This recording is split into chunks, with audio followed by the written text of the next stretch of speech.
दुख दर्द भाव के सब मिटे सतगुरु चरण नित से।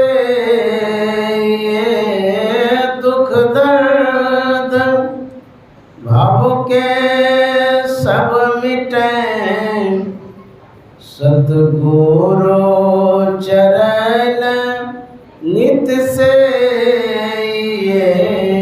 गुरु भक्ति बिन कछु ना बने, में ही सकल संतन कही। गुरु भक्ति बिन कछु ना बने। श्री सद्गुरु महाराज की जय। परमाराध्य सद्गुरु महाराज गुरुदेव महर्षि संत सेवी परमानंद जी महाराज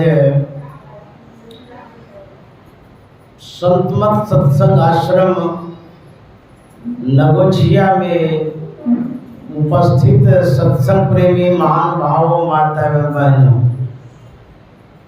नगोछिया का यह विशेष सत्संग आश्रम है। बहुत पुराना भी आश्रम है। इस आश्रम में आज मासिक सत्संग है। यह सौभाग्य का समय उपस्थित हुआ है। हम लोग बड़भागी हैं जो मासिक सत्संग में उपस्थित हो पाए हैं।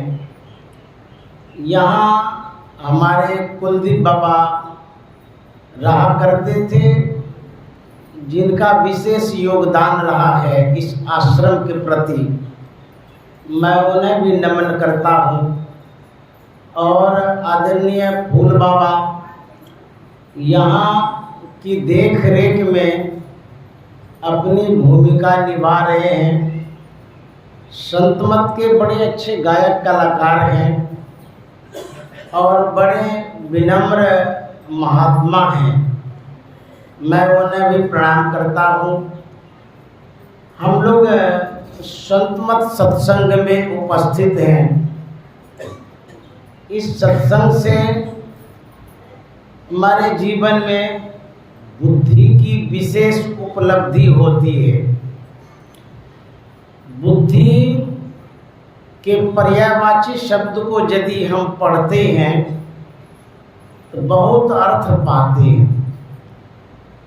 बुद्धि का मतलब होता है विवेक, मति, धीर, ज्ञान, यह सब अर्थ है। तो बुद्धि में जो मति है यह भी बुद्धि है। मति का मतलब होता है बुद्धि, धी का भी मतलब होता है बुद्धि। हम लोग नाम के पहले श्रीमान या श्रीमती लगाते हैं। पुरुष वर्ग श्रीमान लिखते हैं और जो स्त्री वर्ग के हैं, महिलाएं जो होती हैं, उसमें श्रीमती लगाया जाता है। तो श्रीमती का मतलब हुआ, श्री मन होता श्रेष्ठ, मति मन बुद्धि।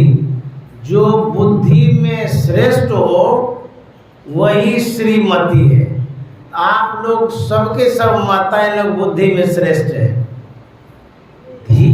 धी का मतलब होता है बुद्धि। गाँव देहात में बोला करते हैं कि धिया जमाई, जमाई बाबू को जमाई बोलते हैं। धिया मन होता है बेटी, बेटी को धी भी बोलते हैं क्योंकि बेटी के पास भी बहुत बुद्धि होती है।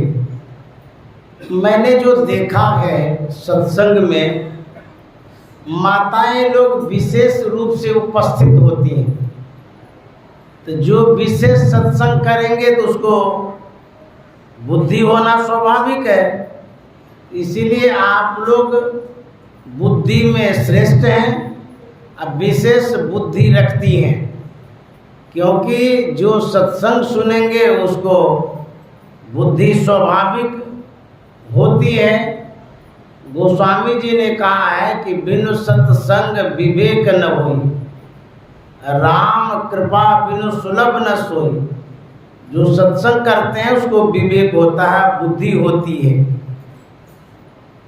तो जितनी माताएं लोग हैं वो बुद्धि में श्रेष्ठ हैं, इसीलिए श्रीमती लिखाया जाता है। कुप्पा घाट में बराबर साप्ताहिक सत्संग होता है, आज भी हो रहा है। प्रत्येक रविवार को वहाँ सैकड़ों लोग उपस्थित होते हैं। वहाँ की ही एक कहानी है जो मैं आप सबों के सामने रख देना चाहता हूँ। एक प्रोफेसर साहब साप्ताहिक सत्संग में बराबर सम्मिलित होते थे। रविवार का सत्संग होता था तो वो कुप्पा घाट आ जाते थे। बराबर आने के कारण उनके मित्रों ने एक दिन पूछा कि यार आप बराबर कुप्पा घाट चले जाते हैं, प्रत्येक साप्ताहिक सत्संग में आप सम्मिलित होते हैं, क्या कुप्पा घाट में ही सत्संग होता और कहीं सत्संग नहीं कर सकते हैं? तो उस प्रोफेसर ने अपने मित्रों से कहा कि हमारे गुरु महाराज ने कहा है जहाँ रोज सत्संग करो। तो बोले जब जहाँ रोज सत्संग करो तो आप बार बार कुप्पा घाट ही क्यों जाते हैं? तो प्रोफेसर साहब ने कहा कि क्या कहेंगे, जब मैं कुप्पा घाट जाता हूँ, सद्गुरु महाराज का दर्शन प्रसन्न करता हूँ, उनके प्रवचनों को सुनता हूँ, तो मेरा मन रूपी बैटरी चार्ज हो जाता है। जब आप लोगों के बीच में रहता हूँ तो 6 रोज में बैटरी डिस्चार्ज हो जाता है, पुनः 7वें रोज रविवार को चार्ज कराने चला जाता हूँ। यह जो सत्संग है प्रेरणा का स्रोत है। हम अध्यात्म की ओर विशेष अग्रसर होते हैं। जैसे सत्संग जब सुनते हैं तो मन में प्रेरणा होती है, ध्यान करने की प्रेरणा, अध्यात्म से जुड़ने की प्रेरणा, यह सत्संग का प्रभाव है। संतों ने कहा है जापल दर्शन साधु के, साहब आवे याद, लेखा की सोई घड़ी बाकी के सब बात। जब हम वकील का दर्शन करते हैं तो देखते ही कोर्ट कचहरी केस याद आने लगता है। नहीं भी काम होता है तब भी मन में होता है वकील साहब से एक बार सलाह लेते कि फलाना काम जो है कोर्ट कचहरी वाला कैसे होगा। दर्शन करने से मन में पूछने की बातें आ जाती है। पंडित जी का जब दर्शन होता है, पोथी पुराण पूजा पाठ याद आने लगता है। मौलवी साहब का जब दर्शन होता है तो नमाज कुरान याद आने लगता है। इस तरह से जिन व्यक्तियों का आप दर्शन करते हैं वह व्यक्ति जिस कारोबार में संलग्न होता है उससे संबंधित आपके मन में बातें घूमने लगती है। उसी तरह से जब साधु महात्मा का दर्शन करते हैं आपके मन में सत्संग ध्यान की प्रेरणा होती, मन में घूमने लगता है हम भी दीक्षा लेंगे, सत्संग करेंगे, ध्यान करेंगे। आध्यात्मिकता की ओर हम बढ़ते हैं। इसलिए बीच बीच में संत महात्मा का दर्शन और सत्संग करते रहना चाहिए। अन्यथा यदि आप सत्संग को छोड़ देंगे, आप इधर से भूल जाएंगे, संसार में घुल मिल जाएंगे, फिर संसार ही याद आएगा। संसार की बातें याद आ जाएगी। जब सत्संग को भूल जाएंगे, साधु महात्मा को भूल जाएंगे, तो अंतिम घड़ी में क्या याद आएगा? जिसको याद रखे वही याद आएगा।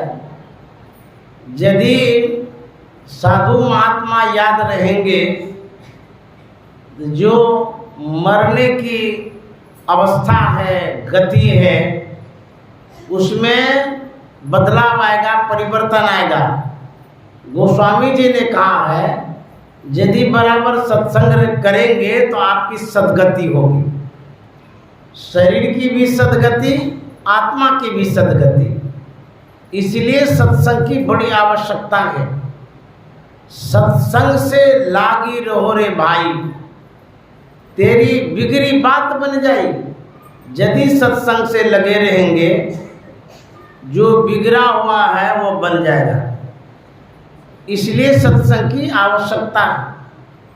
परमाराध्य सद्गुरु महाराज कहा करते थे, सत्संग मेरी सांस है। किसी की सांस बंद हो जाए तो मर जाएगी। तो गुरु महाराज कहते थे कि सत्संग होते रहता है, हमारे मन में जीने की जो लालसा है वह जगती रहती है। तो सत्संग करते रहेंगे तो सांस भी बढ़ती रहेगी। इसलिए भी सत्संग की आवश्यकता है। बाबा नानक बराबर सत्संग करते थे। उस सत्संग में सभी वर्ग के लोग आते थे, बूढ़े, बच्चे, पढ़े, अनपढ़, सब तरह के आते थे। एक बालक आता था, बड़ा छोटा था। बराबर आने के कारण बाबा नानक ने पूछा, अरे बाबू, तू तो नन्हा मुन्ना है, छोटा है, तो बराबर सत्संग में आता है तो क्या सुनता समझता है?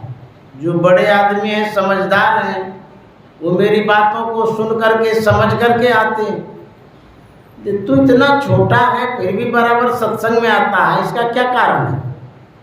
वह बालक जवाब देता है कि बाबा, जब मैं घर पर होता हूँ, जिस समय मेरी माँ भोजन बनाती है तो मैं चूल्हे के पास बैठा रहता हूँ।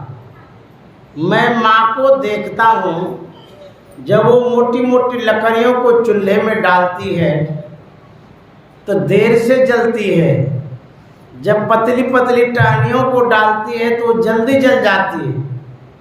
यह देख करके मेरे मन में हुआ, जो बड़े बड़े आदमी हैं वो तो मोटी मोटी लकड़ियों के समान है, वो देर से मरेंगे। जो छोटे छोटे बच्चे हैं वो पतली पतली टहनियों के समान है, वो जल्दी मर जाएंगे। इसीलिए मैं आपके सत्संग में आ जाता हूँ। बाबा नानक ने कहा, तू बच्चा नहीं, तू तो बूढ़ा है जी। वास्तव में सत्संग को तुमने ही समझा है। न बालक न यौवने न वृद्धि कछु बंध, वह अवसर नहीं जानिए जब आए परे जमपंथ। इस जीवन का क्या ठिकाना है, कब संसार से चले जाएंगे। कोई कहेंगे कि 100 बरस तक जिंदा रहेंगे, तो बालक भी तो मरता है, जवान भी तो मर जाता है, रोगी मरता है, निरोगी भी मर जाता है। जो कमजोर आदमी है वो तो मरता ही है, पहलवान भी तो नहीं बच पाता है। हम लोग साधारण आदमी हैं, हम लोग मर जाते हैं, लेकिन भगवान भी तो नहीं बच पाते। आए हैं सो जाएंगे, जो जो आए हैं। कौन कौन? राजा, रंक, फकीर। चाहे वो राजा आए हों, उसको भी एक दिन जाना होगा। चाहे रंक आए हों, उसको भी जाना होगा। लेकिन जाने जाने में अंतर है, फर्क है। क्या? एक सिंहासन चढ़ी चले, एक बंधे जात जंजीर। एक सिंहासन पर चढ़ के जाएंगे, एक जंजीर में बंध करके जाएंगे। ऐसा अंतर क्यों बताया गया? कोई सिंहासन पर चढ़ के जाएंगे, कोई जंजीर में बंध के जाएंगे। ऐसा कबीर साहब क्यों कहा गए? इसलिए जाएंगे तो सब, लेकिन अंतर इसीलिए बताया गया कि जो हम इस आने और जाने के बीच में कर्म करते हैं, जैसा भी कर्म करते हैं उसी कर्म के अनुरूप आपको जाना होगा। सुबह से लेकर के शाम तक, जीवन से लेकर के मरण तक हम कर्म करते हैं। जैसे अभी हम सब सत्संग कर रहे हैं, इसी समय कहीं न कहीं कोई लड़ता होगा, कोई ठगता होगा, कोई किसी को सताता होगा, परेशान करता होगा। हम लोगों का जो अभी का कर्म है यह सुखदायक है, क्योंकि शुभ काम कर रहे हैं, सत्संग कर रहे हैं, धर्म का काम कर रहे हैं। हम लोगों का इस समय का जो कर्म होगा वो सिंहासन पर चढ़ कर के जाने का होगा। इसी समय कोई ऐसे कर्म करते होंगे जो कि अपकर्म करते होंगे, अनर्थ करते होंगे, अन्याय करते होंगे। कहते हैं वह व्यक्ति जो जाएगा जमराज के जंजीर में बंद करके जाएगा। इसीलिए कबीर साहब ने कहा एक सिंहासन चढ़ी चले, एक बंधे जात जंजीर। शुभाशुभ कर्मों का परिणाम फल मिलता है, तो कर्म पर निर्भर करता है हम कैसा कर्म किस समय कर रहे हैं। यदि जीवन पर्यंत सत्संग करते रहेंगे तो गुरु महाराज ने कहा है कि जीवन पर्यंत यदि सत्संग करेंगे, इसका जो संस्कार होगा मनुष्य का शरीर दिलाएगा। यह सत्संग करने का परिणाम है, फल है, प्रभाव है। जीवन पर्यंत अनर्थ करेंगे, अन्याय करेंगे तो कहाँ से सुख मिलेगा? कर भला होवे भला करके भलाई देख ले, कर बुरा होवे बुरा करके बुराई देख ले। कर्म जो करते हैं उसी के अनुरूप आपको फल मिलता है। इसीलिए संत महात्मा कहते हैं सत्संग करना चाहिए। सत्संग से यदि जुड़े रहेंगे आपको साधु महात्मा याद आएंगे और आपका जो जन्म है वो सार्थक हो जाएगा। हम लोग बड़ा अच्छा करते हैं, साप्ताहिक सत्संग में सम्मिलित होते हैं, मासिक सत्संग में होते हैं और नगोछिया अनुमंडल में अनुमंडलीय सत्संग भी होता है। जब मैं यहाँ रह कर के पढ़ता था, मखा तकिया में रहता था, उस समय आदरणीय दिनेश प्रसाद जायसवाल विशेष रूप से सत्संग क्या करते थे। वो अनुमंडल के अध्यक्ष थे। उनका घर जहाँ है थोड़ी ही दूर में मैं रहता था, डेढ़ा में। उनका सानिध्य मिला, सत्संग मिला। उनके सानिध्य में पूरे अनुमंडल में हम सत्संग किए हैं, स्टूडेंट लाइफ में। जबकि हम विद्यार्थी थे, वो हमको ले जाते थे। तो इस तरह से सत्संग का लाभ अनुमंडलीय सत्संग में भी मिला। रविवार होता था तो मैं यहाँ प्राय आ जाता था नगोछिया सत्संग मंदिर में, जिस समय कुलदीप बाबा थे। वह भी लाभ मिला। और कभी कभी विशेष सत्संग होता था, जैसे यहाँ अखिल भारतीय भी हुआ, उसमें मैंने 1 महीनों तक सेवा दिया। दिनेश बाबू ने कहा था कि आप को यह एक मौका है, अखिल भारतीय हो रहा है नगोछिया बाजार समिति में, यहीं पर हुआ था, तो आप जाइए सेवा दीजिए। 1 महीनों तक सत्संग में योगदान दिया था, यही मंदिर में रहकर। इस तरह से यदि आप सत्संग में भाग लेते हैं उसका विशेष लाभ मिलता है। गिरिजा संत समागम समन लाभ कछुआन, बिनु हरि कृपा न पावे गावे वेद पुराण। कबीर साहब कहते हैं मथुरा भावे द्वारिका, भावे में न चाहे, आप जहाँ जाना चाहते हैं चले जाइए। मथुरा भावे द्वारिका, भावे जा जगन्नाथ, साधु संगति हरि भजन बिना कछु न आवे हाथ। यदि साधु का संग मिलता है, सत्संग मिलता है, आपको बहुत कुछ मिलता है। इस सत्संग में लाभ बहुत है। कबीर साहब कहते हैं कि तुरंत मिला वे गुरु से। क्या तत्काल लाभ मिलता है? कहते हैं अभी जैसे हम आप सभी बैठे हैं, तो तत्काल में क्या लाभ मिल रहा है? कोई फल मिल रहा है या रुपया मिल रहा है, कुछ हम दे रहे हैं।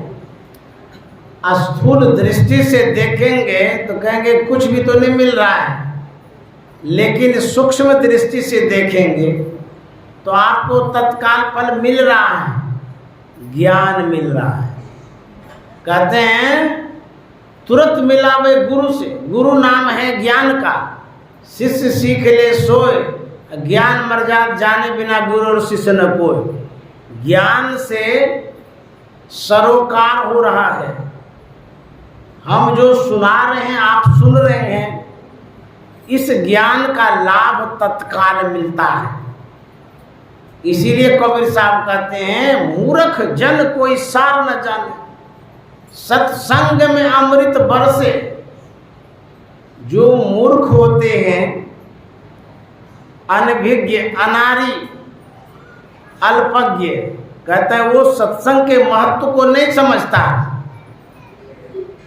इसीलिए वो सत्संग में नहीं आते हैं। कहते हैं सत्संग में अमृत बरसे। सत्संग में अमृत की वर्षा होती, किस रूप में? ज्ञान के रूप में, शब्द के रूप में, संतवाणी के रूप में। यही अमृत की वर्षा है। जो संस्कारी जीव हैं वे सुन करके संतुष्ट होते हैं, शांति मिलती है संतवाणी सुन करके।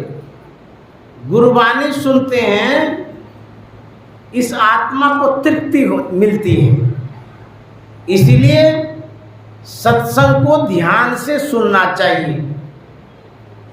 यदि आप ध्यान से सुनेंगे तब आपको लाभ होगा, अन्यथा मन तो रमे संसार में, तन साधुन के संग।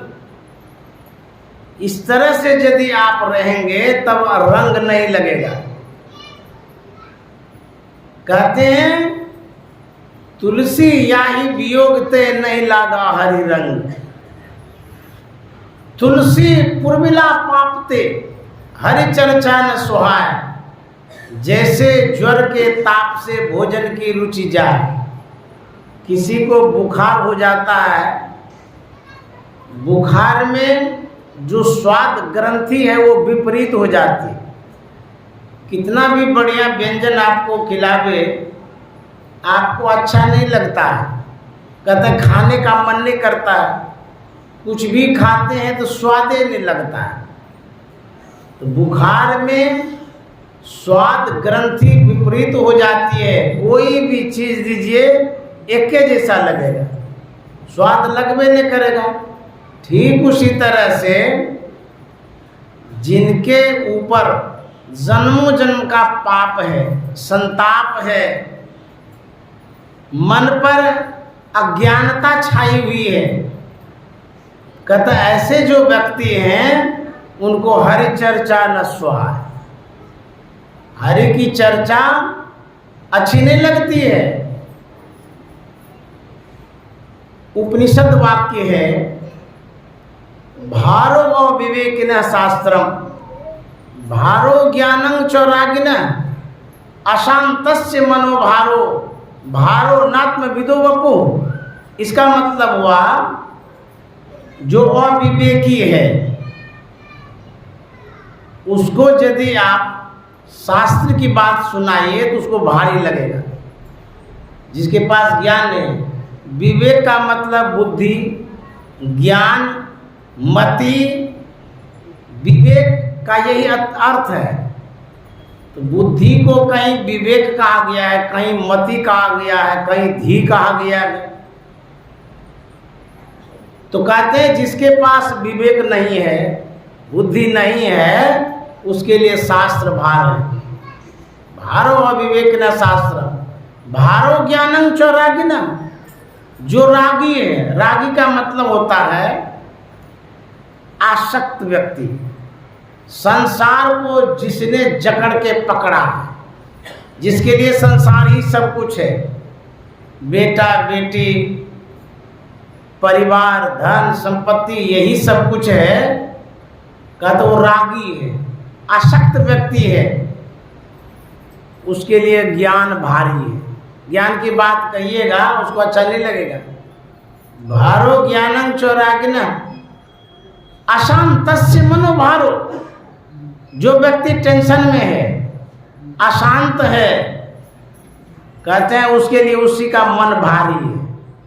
कहते हैं हमारा मन तो भारी जैसा लगता है। तो अशांत व्यक्ति जो है वह अपने जीवन को भार स्वरूप समझता है। भारो नात्म विदो वपुः।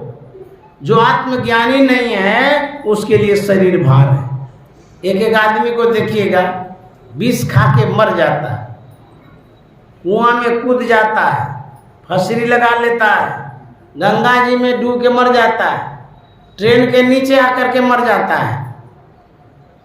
अब बुझिए उसका शरीर अनमोल है, लेकिन उस शरीर के मोल को वो जानता ही नहीं है, समाप्त कर देता है। तो जो व्यक्ति आत्मज्ञानी नहीं है उसके लिए उसका शरीर भारी है।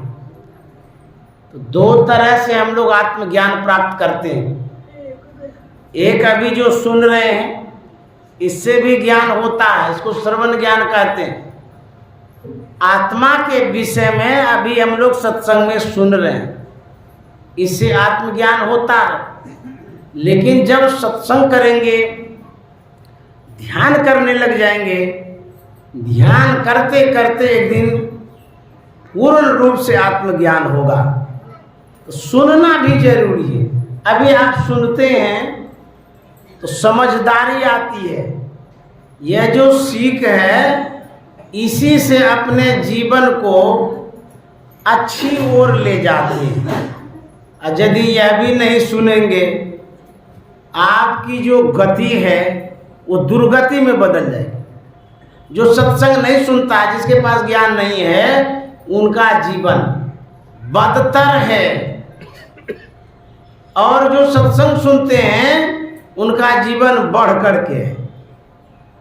दोनों के जीवन में अंतर होता है। जो मूर्ख है, सत्संगी नहीं है, उनके रहने सहने की बात यदि आप देखेंगे, आपको लगेगा कि कैसे रहता है, कोई ज्ञानी नहीं है, कैसे खाता पीता है, जानवर की तरह रहता है। कोई कोई लोग बोलते हैं ना, अरे तू गधा की तरह करता है, बोलता तू बैल की तरह खाता है, जबकि मानव है। लेकिन बैल की संज्ञा क्यों मिली?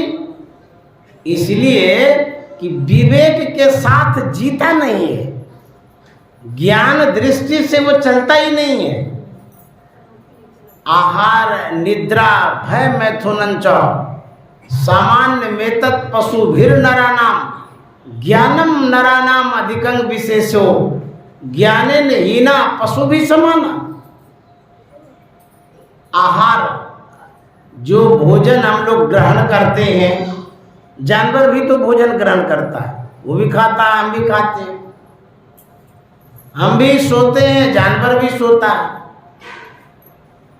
मानव भी बाल बच्चा पैदा करता है तो जानवर भी करता है। यदि मानव और जानवर में कोई प्रभेद नहीं है, भिन्नता नहीं है, तो कहते तो फिर तो दोनों एक ही हो गए। ज्ञानेन हीना पशु भी समाना। पशु की संज्ञा दी गई है जो ज्ञान विहीन है। इसीलिए ज्ञान की बड़ी आवश्यकता है। ज्ञान यदि होगा तब आपके जीवन में बदलाव आएगा, जीवन बेहतर होगा। संतों ने कहा है, जग बेहोश बूझे नहीं संत मते की बात। कितना भी समझाया जाता है समझता नहीं है। जो नहीं समझता है कहते हैं संत मते की बात लात जमताते मारे, उसको जमराज लात मारता है। इसीलिए संतों ने कहा कि जो संतमत की बात है ध्यान से सुनिए।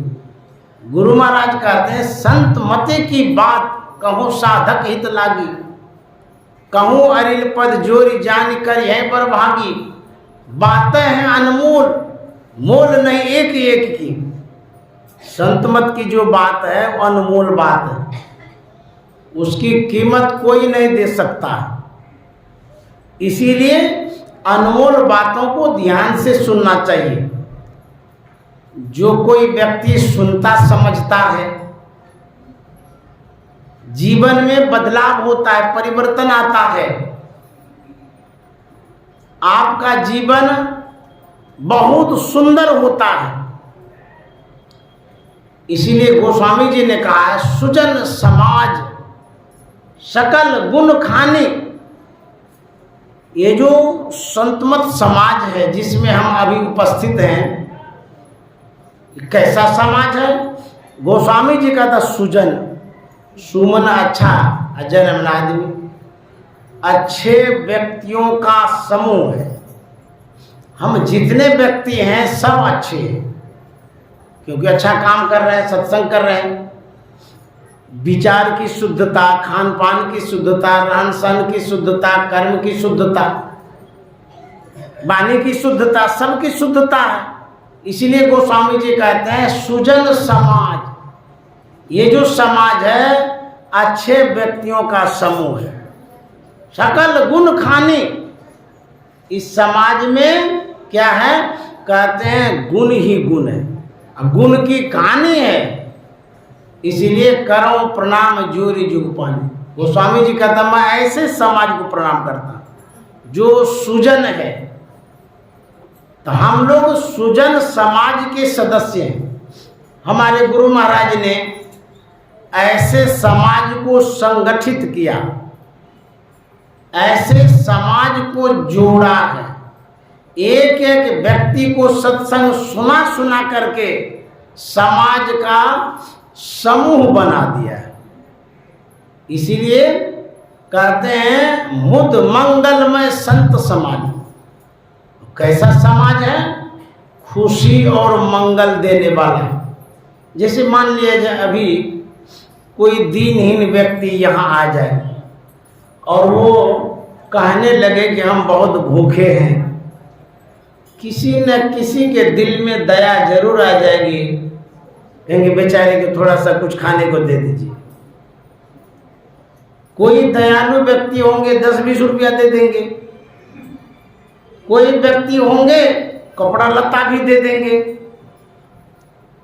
क्योंकि यहाँ सुजन व्यक्ति है, अच्छे व्यक्ति हैं। यदि वो सड़क पर जाए जहाँ जुआरी है, बदमाश है, गुंडा है, अनाड़ी है, अनभिज्ञ आदमी है, यदि वहाँ मांगने जाएगा तो दो तमाचा भाग जाए। मांगने के लिए आता है, भीख मांग करके खाता है, जाए यहाँ से कुछ नहीं मिलेगा। अंतर है ना दोनों में। ये सुजन समाज है, यहाँ सहयोग मिलता है, परोपकार होती है। और दुर्जन समाज भी है जहाँ पर दुत्कार मिलता है, फटकार मिलता है, अपमानित किया जाता है। तो हमारे गुरु महाराज ने, महर्षि महेश्वरानंद जी महाराज ने अच्छे समाज का संगठन किया, संगठित किया, जोड़ा और बनाया। 101 वर्ष गुरु महाराज रहे थे इस संसार में, पूरा जीवन लगा दिए अच्छे समाज के निर्माण में। पूरी जिंदगी साधना भी किए, सत्संग भी किए और सबों को अच्छी बात सुनाते रह गए। तो यही सुजन समाज का काम है। कुप्पा घाट की बात बताते हैं, यदि अच्छे संग में आप होते हैं तो उसका परिणाम क्या होता है, इस कथा में यही बातें समाहित है। जब परमाराध्य सद्गुरु महाराज कुप्पा घाट में थे, उस समय एक बिल्ली का एक बच्चा थी, का एक बच्चा जन्म दे दिया। समकालीन उसी समय एक कुतिया ने भी कई बच्चा दे दिया। अब होता क्या है, कुप्पा घाट में कुतिया और बिल्ली दोनों ने बच्चा दिया एक ही समय में। कुछ ही समय बीता, जो बिल्ली थी वो मर गई, बच्चा बिलखने लगा, भटकने लगा। अब उसको कौन दूध पिलाएगा, माँ तो मर गई, देख रेख कौन करेगा, तो जानवर है। आश्रम में जानवर पर कितना सात्विक प्रभाव संत का पड़ता है वही बता रहे। बच्चा जो बिलख रहा था, जो कुतिया थी उसने देखा, उसके दिल में दया आ गई। अब बुझिए तो वो तो जानवर है, दया आ गई। वह कुतिया अपने बच्चों को दूध पिलाने के बाद, अब कई बच्चा जो बिल्ली का था उसको दूध पिलाने लगे। और एक दिन की बात नहीं है, दूध पिलाते पिलाते वह कुतिया बिल्ली के बच्चे को सयाना कर दिया। जब तक दूध पीने लायक रहा तब तक वो पिलाती रही। ये संत के दरबार की बात है। हम लोग मानव हैं, मानव में भी परिवर्तन आता है, प्रयास की आवश्यकता है।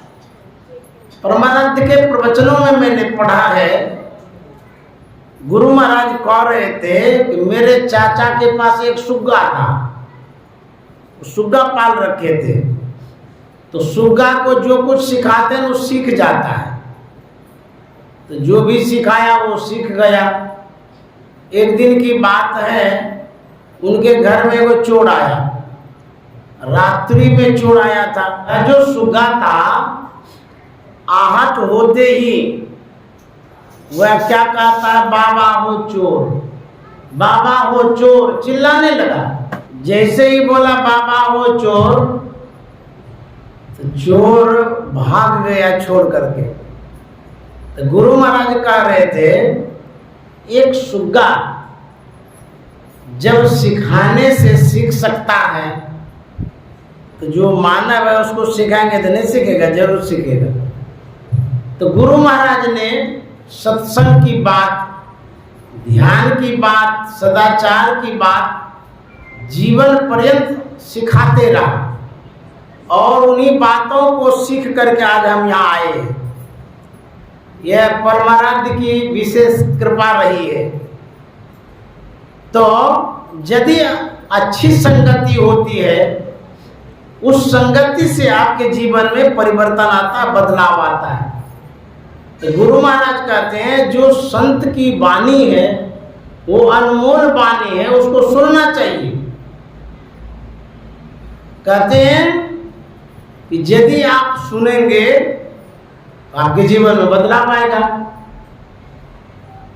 जीवन में क्या परिवर्तन आता है, एक कथा के माध्यम से बताना चाहूंगा। एक कुंभकार था, वह थोड़ी सी मिट्टी लेकर के चाक पर चढ़ाता है, और चाक को घुमाने लगा। तब तक में उसकी धर्म पत्नी आ गई।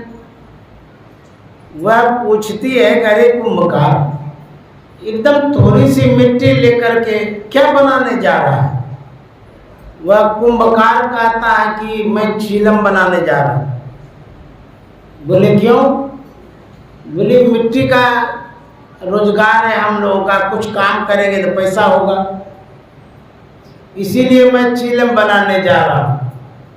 उसकी पत्नी ने कहा कि मेरी मानो, मिट्टी का ही तो काम करना है। चीलम में कितना पैसा आएगा? थोड़ा बहुत आएगा। सुराही बनाओ, इसमें बहुत ज़्यादा पैसा आएगा। बातें जच गई। कुंभकार सोचता है ठीक ही कहती है। जब आप जीवन में कुछ बदलाव लाते हैं तो आपका जीवन बेहतर होता है। तो बातें जच गई। अपने विचारों को कुंभकार बदल देता है। पत्नी के विचारों को स्वीकार करता है और सुराही बनाने के लिए अतिरिक्त मिट्टी चढ़ाता है। ढेर मिट्टी चढ़ा दिया। जैसे ही चाक को घुमाता है, घुमाते ही मिट्टी बोलती है। मिट्टी आवाज देती है, अरे कुंभकार, पहले तो थोड़ी सी मिट्टी चढ़ाया था, अभी देखते हैं ढेर चढ़ा लिया है। पहले क्या बना रहा था, अब क्या बनाने जा रहा?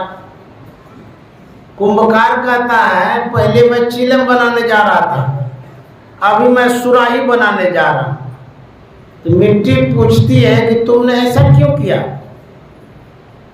तो कुंभकार कहता है कि चिलम जो बनाने जा रहा था, मेरी पत्नी ने जब देखा, उसने सलाह दिया, विचार दिया।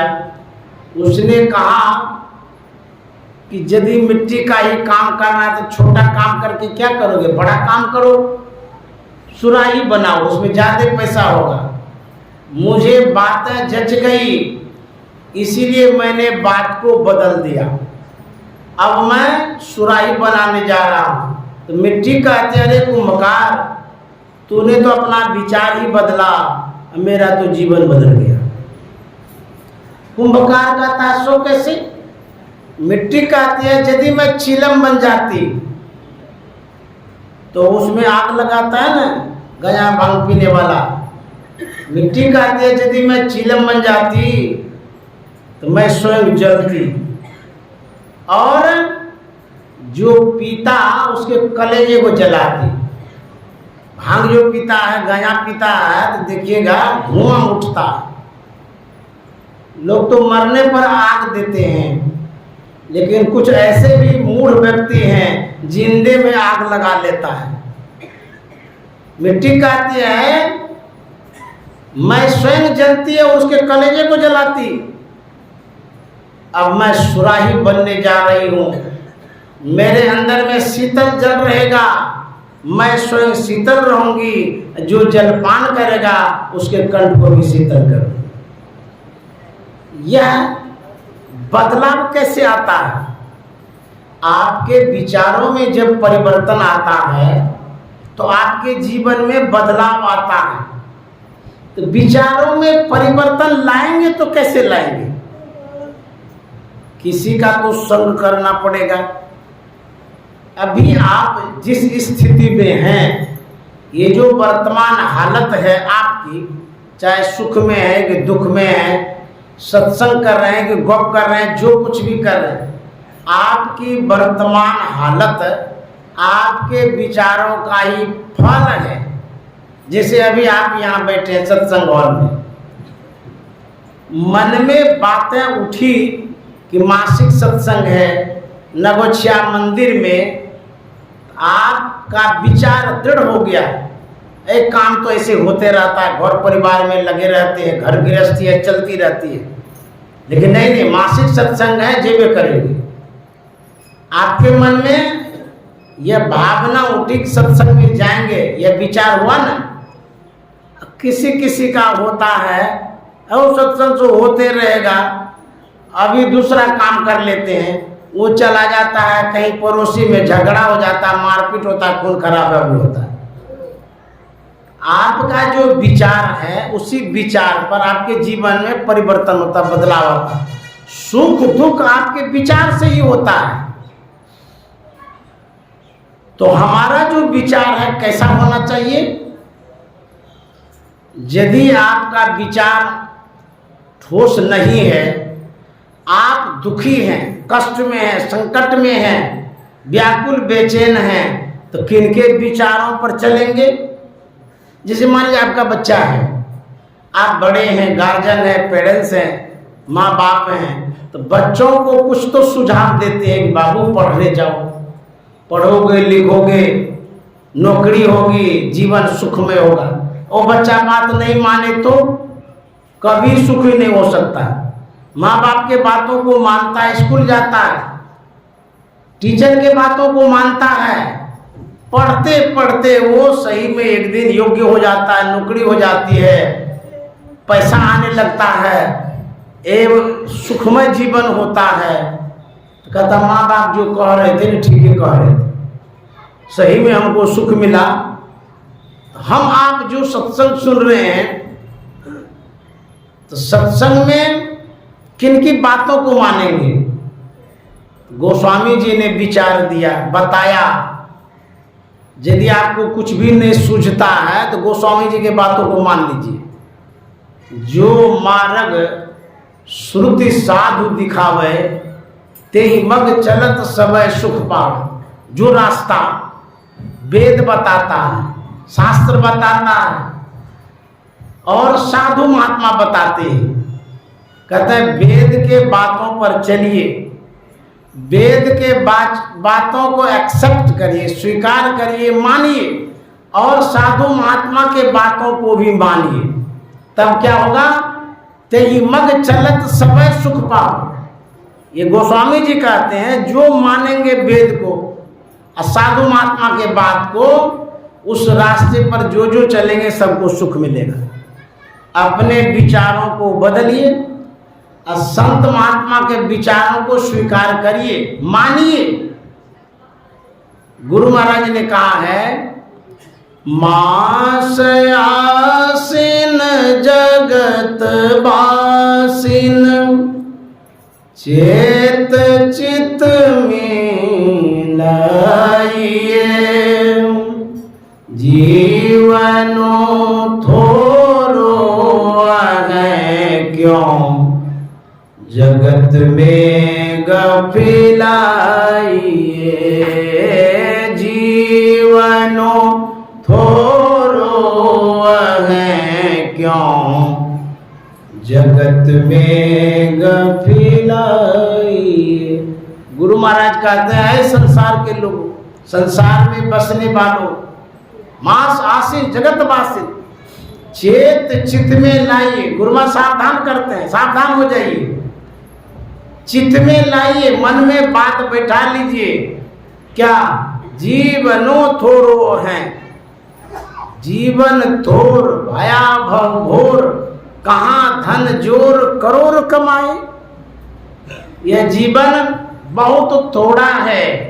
अब विराम की ओर, समापन की ओर जाएंगे, क्योंकि समय जैसा बताया गया था वो हो रहा है। गुरु महाराज ने कहा है, दृढ़ प्रतीत प्रीत कर गुरु से, कर सत्संग सवेरे। दो बात याद रखिए, सत्संग का निचोड़ सार कह देते हैं। गुरु महाराज कह रहे हैं, दृढ़ता पूर्वक, मजबूती पूर्वक प्रेम करिए। किससे? गुरु से। दृढ़ प्रतीत प्रीत कर गुरु से, प्रेम करिए गुरु से। तो कहेंगे और से जो प्रेम करते हैं वो तो है ही, वो आपको खाना देगा, कपड़ा देगा, सहयोग कर देगा। गुरु से जब प्रेम करेंगे उसमें बहुत बड़ा लाभ है। एक तो हो गया दृढ़ता के साथ, मजबूती के साथ गुरु में प्रेम करिए। उसके बाद गुरु महाराज कर सत्संग सवेरे। सवेरे का मतलब होता है जब से जागो तभी सवेरा। जब आपको होश हो जाए सत्संग करना है तब से करिए। सवेरे का मतलब ये जीवन है, यही सवेरा हुआ है। दो बात, एक गुरु में प्रेम और दूसरा सत्संग। ये दो बातों को यदि आप याद रखेंगे, इस बात को करेंगे तो बेनिफिट क्या, लाभ क्या है? गुरु महाराज कहते या विधि, विधि में न तरीका, जो तरीका गुरु में प्रेम और सत्संग करने का है, या विधि भव फंदा कट जाए। कहते हैं बहुत बड़ा दुख आवागमन छूट जाएगा। मैं ही कहत हित हेरे। गुरु महाराज कहते हैं मैं आपके हित को ढूंढ करके कर। जैसे बच्चे के लिए कोई चीज लाते हैं कहता बाजार गए थे, तुम्हारा मनपसंद चीज लाए, हलवा, जलेबी, पूड़ी, जो बच्चा खाता है, कहते हैं इसमें तुम्हारा हित होगा। तो गुरु महाराज कहते हैं पूरे समाज के हित को ढूंढ करके मैं लाया हूँ। गुरु में प्रेम और सत्संग दो को पकड़ करके रखिए, इसी से आपका कल्याण होगा। दुनिया छूट जाए तो छूट जाए, सत्संग को पकड़ के रखिएगा। इसी सत्संग से आज नहीं तो कल आपका उद्धार होगा। श्री सद्गुरु महाराज की जय। मैं पुनः एक बार सबों को नमन करता हूँ जो इस मासिक सत्संग में उपस्थित हैं, और जितने संचालक हैं इस सत्संग के उन्हें भी नमन करता हूँ, और जितनी माताएं बहनें हैं उसे भी नमन करता हूँ, और फूल बाबा को बहुत बहुत साधुवाद। और आदरणीय हमारे जो गोपी बाबू हैं, उनकी जो धर्म पत्नी है, बड़ी श्रद्धालु है, सत्संग प्रेमी है, उन्होंने मुझे फोन करके यहाँ तक बुलाया। मैंने कहा वहाँ तो फूल बाबा भी हैं और भी महात्मा हैं, सत्संग तो हो ही जाएगा। बोले कि एक लाल बाबा होना चाहिए, वही मैं लाल बाबा आया हूँ। तो उनको भी मैं साधुवाद देता हूँ जिसने लाल बाबा को ढूंढ करके लाया। श्री सद्गुरु महाराज की